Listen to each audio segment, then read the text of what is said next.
Students, we are going to start new chapter 5, Principles of Inheritance and Variation. That means we are going to start new topic, that is genetics. To start genetics, we have to understand some terms like variation. Variation is the fundamental unit of genetics. And what is the variation? Variations are the differences which are found in individuals of different traits and their progeny, and जो progeny है उन progeny की आपस में भी, और जो progeny है उसके पेरेंट्स से जो डिफरेंसेस आते हैं, जैसे कि एक ही पेरेंट की जितनी भी प्रोजेनी है वो एक दूसरे से भी डिफरेंस होती हैं और वो अपने पेरेंट्स से भी डिफरेंस होती हैं। तो जो ये डिफरेंसेस हैं, दीज आर कॉल्ड वेरिएशंस। एक टर्म आपने ऑफस्प्रिंग जैसे सुना होगा, ऑफस्प्रिंग्स, क्लोन्स। ऑफस्प्रिंग्स उनको बोलते हैं which are sexually produced. The sexually produced progeny are called offsprings, and clones, asexually produced progeny is called clones because they are similar and they have same genotype. And some confusion are there. Some students ask that जो monozygotic twins होंगे तो उनको क्या बोलेंगे, क्या वो clone होंगे या उनके अंदर भी वेरिएशन होगी? तो जो मोनोजाइगोटिक ट्विंस होते हैं, मोनोजाइगोटिक दैट मीन्स जो एक ही जाइगोट के कंप्लीट डिवीज़न से बनते हैं ट्विंस, तो वो एक दूसरे के क्लोन होंगे। क्यों? क्योंकि वो बिल्कुल सेम जीनोटाइप उनका होगा, उनके सभी कैरेक्टर सेम होंगे। लेकिन पेरेंट्स के लिए जो हम टर्म यूज़ करेंगे, ऑफस्प्रिंग यूज़ करेंगे, because these monozygotic twins are produced by the parents by the process of sexual reproduction. तो सेक्सुअल रिप्रोडक्शन से जो प्रोजेनी होगी तो उसको हम ऑफस्प्रिंग बोलेंगे। टाइप्स ऑफ वेरिएशन में वेरिएशन कितनी तरह की होती है? Variation is of two type, continuous and discontinuous. Continuous किसको कहेंगे? जो नॉर्मल टाइप की वेरिएशन होती है, जो लगभग जो एक स्पीसीज़ में जितने भी ट्रेट्स हैं, जो एवरेज ट्रेट्स हैं, उसी के अराउंड फ्लैक्चुएट करती रहती है। जैसे कोई प्लांट है, प्लांट में आप देख रहे हो कोई टॉल है या डॉर्फ है या ये ट्रेट आपको देखने को मिल रहे हैं, तो उसी बीच के उसकी हाइट जो है वेरी करती है। लेकिन जो इस तरह के जो वेरिएशन होती हैं, these are called continuous type की वेरिएशन। अब ये जो वेरिएशन है ये दो तरह से हो सकते हैं। It is may be positive और नेगेटिव। पॉजिटिव का मतलब होता है कि जब वेरिएशन किसी ट्रेट की वैल्यू को इंक्रीज़ कर देती है, मान लिया कि उसके मतलब सर्वाइवल में उसकी हेल्प करती है, इस तरह का वेरिएशन हो जो उसको हेल्प करता हो, तो उस ट्रेट की वैल्यू को इंक्रीज़ करती है, that this type of variation is called positive variation. और नेगेटिव कब कहेंगे? जब ये किसी ट्रेट की वैल्यू को डिक्रीज़ कर देगी, तब हम इसको नेगेटिव वेरिएशन बोलते हैं। कॉन्टिन्यूस जो वेरिएशंस होती हैं उनके क्या रीज़न होते हैं? क्योंकि ये एक नॉर्मल जो वेरिएशन होती हैं जो हम आम तौर पे देखते हैं, तो ये ज़्यादातर ये सभी वेरिएशन एक तो क्रॉसिंग ओवर की वजह से होती हैं, जिसकी वजह से न्यू कॉम्बिनेशन, जो पुराने ही कॉम्बिनेशन है, जो पुराने ट्रेट हैं उन्हीं का ही दोबारा से नई तरह से कॉम्बिनेशन बनता है और कुछ नया हमें दिखाई देता है, लेकिन वो बिल्कुल पेरेंट्स से अलग नहीं होता। पेरेंट्स के उसी जो ट्रेड्स हैं उसी के ही अराउंड जो है वो कैरेक्टर शो होता है। लेकिन डिसकॉन्टिन्यूस वेरिएशन का मतलब होता है जो सडनली अपेयर हो, और सडनली जो अपेयर वेरिएशन होती हैं आपको पता है उसको म्यूटेशन बोलते हैं। और ये म्यूटेशन जो है इनका आप प्रिडिक्शन नहीं कर सकते हो, कोई इनका पता नहीं होता, और ये जो आपके एवरेज ट्रेट है उससे कभी भी कहीं भी बाहर जा सकती है। यानी कि जो कैरेक्टर कभी भी किसी पूरी स्पीसीज़ में आपने कभी नहीं देखा, वो कैरेक्टर एकदम से आ सकता है। तो इस तरह की वेरिएशन को डिसकॉन्टिन्यूस कहते हैं। हालांकि ये होती हैं इनहेरिटेबल, लेकिन इनके बारे में आप प्रिडिक्शन नहीं कर सकते। तो रीज़न इसके 3 रहते हैं। These are the main 3 reasons due to these discontinuous variations occur. पहली बात, क्रोमोसोम एब्रिएशन। इसमें क्या होता है, क्रोमोसोम एब्रिएशन में इसका मतलब ये है कि किसी क्रोमोसोम का कोई पार्ट डिलीट हो गया या किसी पार्ट से निकल के दूसरा पार्ट जो है आकर के ऐड हो गया। तो इस तरह से क्रोमोसोम की स्ट्रक्चर में चेंजेस आ सकते हैं। चेंज इन क्रोमोसोम नंबर, कई बार क्या होता है प्लॉइडी चेंज हो जाती है। कई बार जैसे जब डुप्लीकेशन हो रहा होता है यानी कि डीएनए रेप्लिकेशन हो रहा होता है, तो जिस वक्त ये अलग होना होता है ना, जिस वक्त मियोसिस के टाइम, तो जब डिवीज़न हो रहा होता है तो कई बार फेलियर हो जाता है। तो इस तरह से प्लॉइडी चेंज हो जाती है। जैसे डिप्लॉइड सेल बननी थी या हैप्लॉइड बननी थी तो वो डिप्लॉइड ही रहेगी, या फिर वो ट्रिप्लॉइड होगी या टेट्राप्लॉइड होगी। तो इस तरह से प्लॉइडी चेंज होने की वजह से, क्रोमोसोम का नंबर चेंज होने की वजह से ये वेरिएशंस आ जाते हैं। कई बार जीन म्यूटेशन का मतलब होता है जब जीन की स्ट्रक्चर में चेंजेस आ जाते हैं तो उसको हम जीन म्यूटेशन कहते हैं। तो इन 3 रीज़न की वजह से डिसकॉन्टिन्यूअस टाइप की वेरिएशन होती है। इसके बाद जो हमारा टॉपिक है, हमारा जो मेन हमारा चैप्टर है, कॉन्सेप्ट है, that is heredity. It is also called inheritance. तो सही मायने में क्या है हेरिडिटी और inheritance? Actually it is the process. क्या प्रोसेस है? जिस प्रोसेस की वजह से जो पेरेंट्स से कैरेक्टर्स हैं वो उसकी प्रोजेनी में जाते हैं, this is called progeny and this is called heredity. And what do you mean by genetics?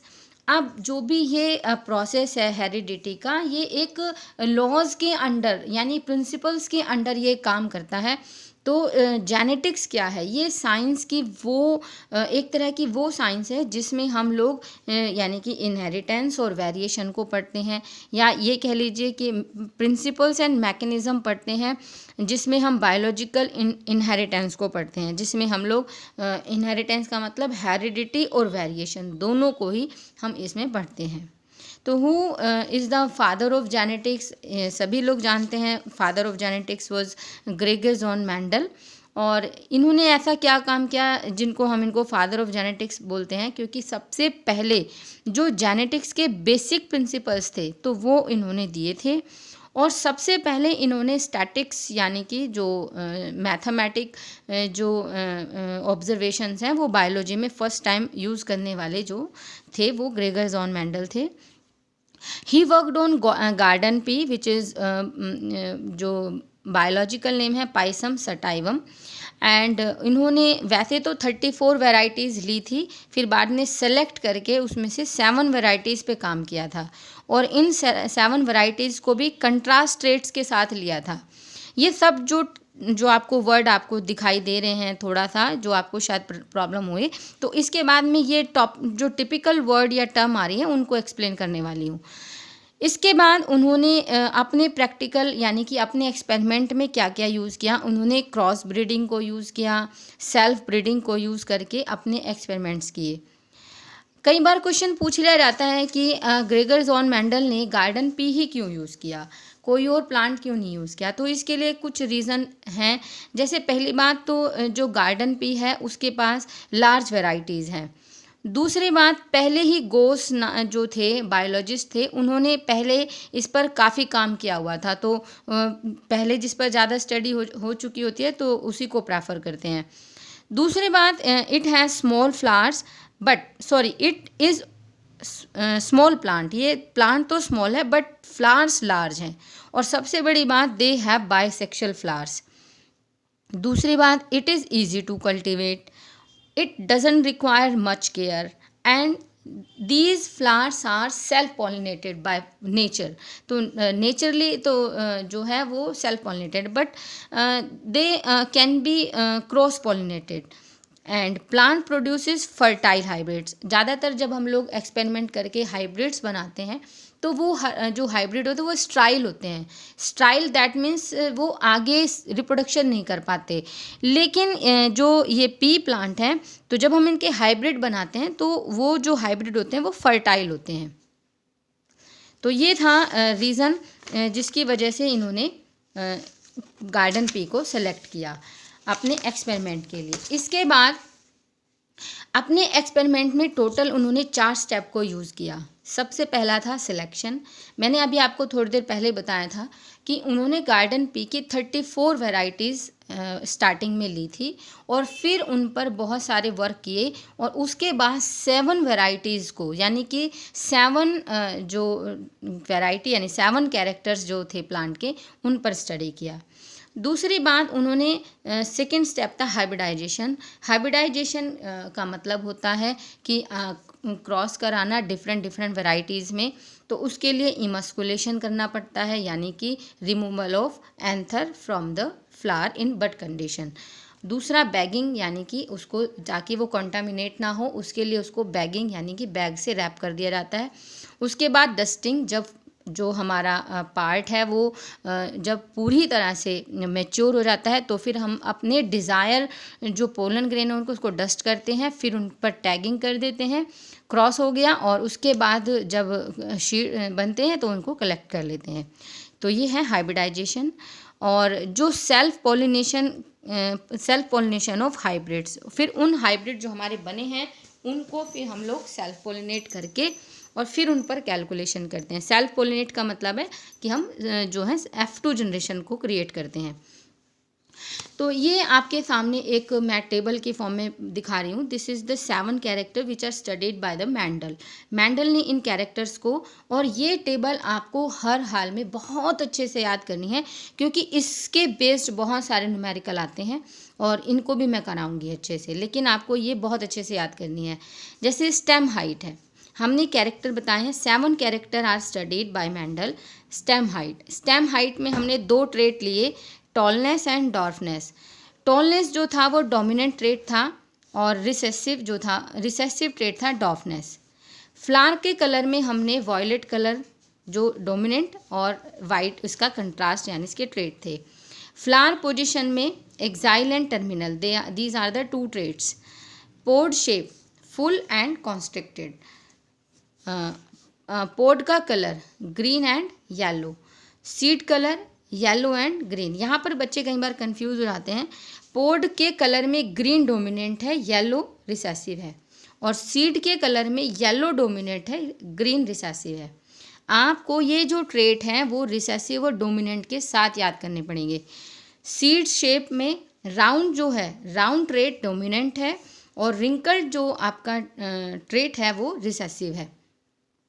इसके बाद हम लोग थोड़ा सा जेनेटिकली जो जेनेटिक्स में हम लोग टर्म्स यूज़ करते हैं वो हम लोग पढ़ेंगे।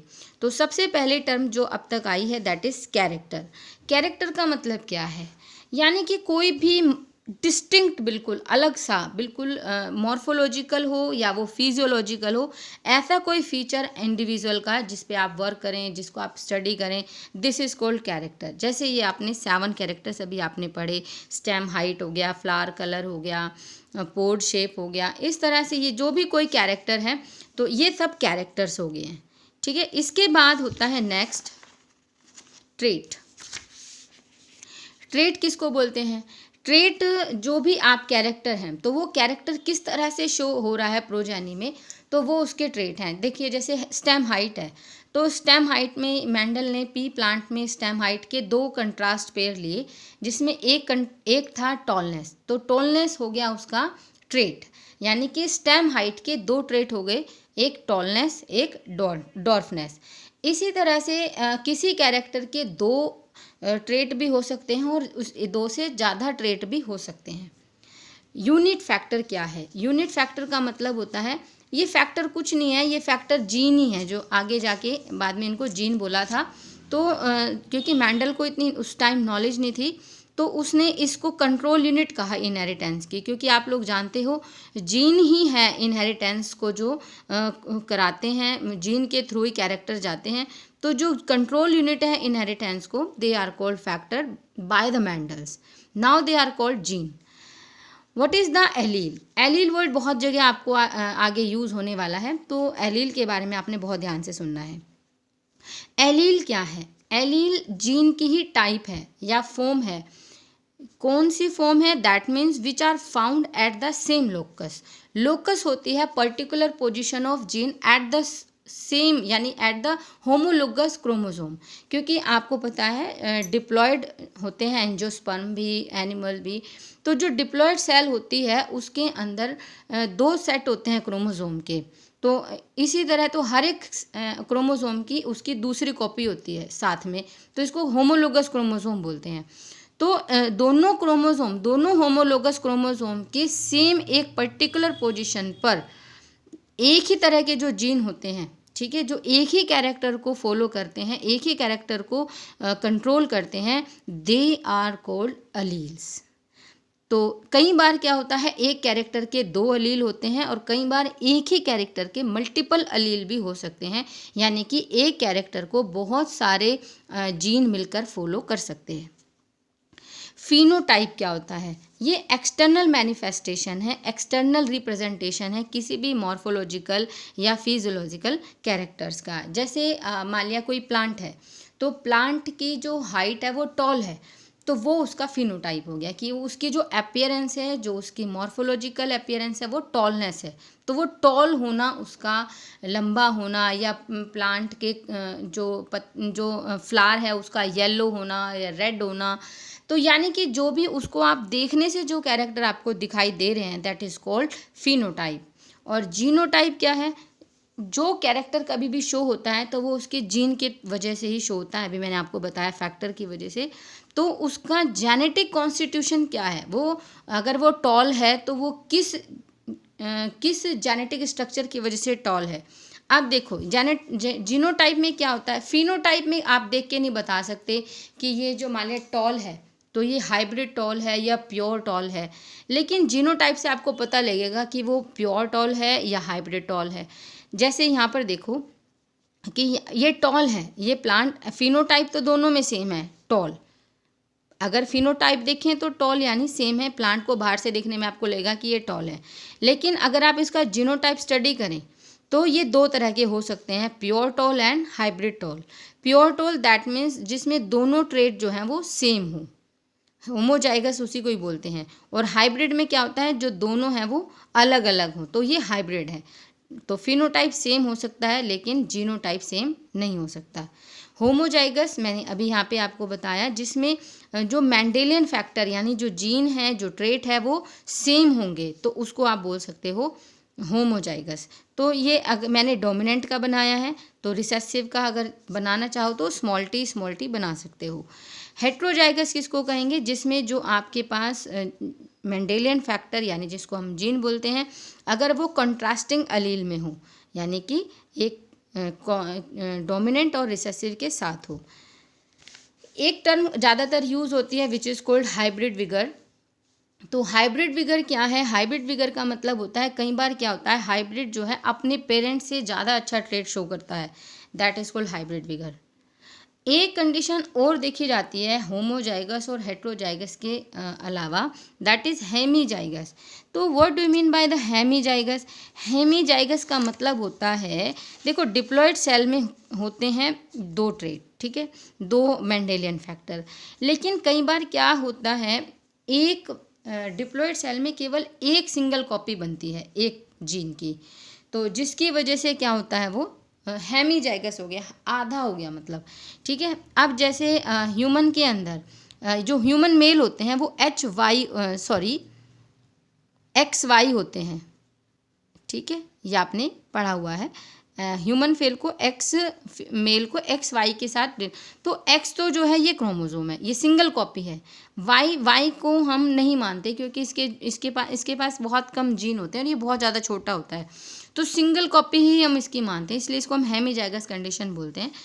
तो इसी की वजह से बहुत सारे हीमोफीलिया है, कलर ब्लाइंडनेस है, तो ये जितने भी डिसीज़ हैं तो ये सब हेमीजाइगस कंडीशन में केवल ह्यूमन मेल्स के पास ही मिलती है। तो इस कंडीशन में क्या होता है, क्योंकि रिसेसिव अलील होता है, ये जो X आप देख रहे हो इट इज़ रिसेसिव टाइप, क्योंकि जब सिंगल है तो रिसेसिव रहेगा, तो रिसेसिव अलील होता है और इसी को अपना इफेक्ट जो है शो करना होता है।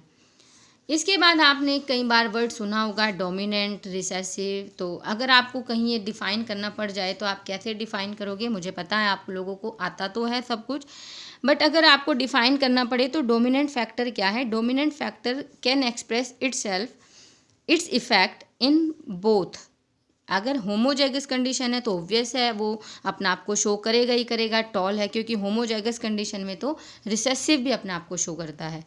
लेकिन डोमिनेंट कब कहेंगे? डोमिनेंट का मतलब होता है जब वो हेट्रोजाइगस कंडीशन में भी अपने इफेक्ट को शो करे। यहाँ देखो आप, ये हेट्रोजाइगस कंडीशन है तो यहाँ पर ये टॉल या डॉर्फ कुछ भी हो सकता था, लेकिन ये टॉल है, इसका मतलब क्या है इस वाले कैरेक्टर को इसने जो है दबा दिया, तो ये टॉल है, तो ये डोमिनेंट हो गया। ठीक है, इसके बाद आता है रिसेसिव। रिसेसिव का मतलब होता है जो हेट्रोजाइगस होमोजाइगस में तो अपने आप को शो करेगा ही करेगा, लेकिन हेट्रोजाइगस कंडीशन में अपने आप को शो नहीं कर पाता। नॉन अलील, जैसे अलील है, अलील का मतलब होता है कि जीन की वो फॉर्म जो होमोजाइगस क्रोमोसोम के एक ही लोकस पे हो, तो नॉन अलील का मतलब हो जाएगा जो डिफरेंट डिफरेंट लोकाई पे हो। ठीक है, जीन लोकस को आप कैसे रिप्रेजेंट करेंगे? तो particular position of gene on the chromosome, chromosome पर हर एक जीन की एक पर्टिकुलर पोजीशन होती है हमेशा, तो उसी को वो उसका जीन लोकस बोलते हैं। इसके बाद आता है प्योर लाइन। प्योर लाइन किसको कहते हैं?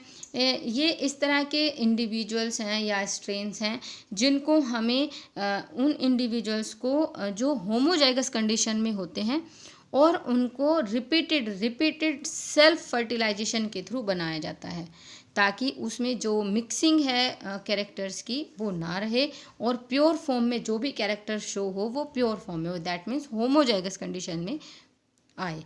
इसके बाद जो टर्मिनोलॉजी है वो हम नेक्स्ट वीडियो में पढ़ेंगे। Thank you.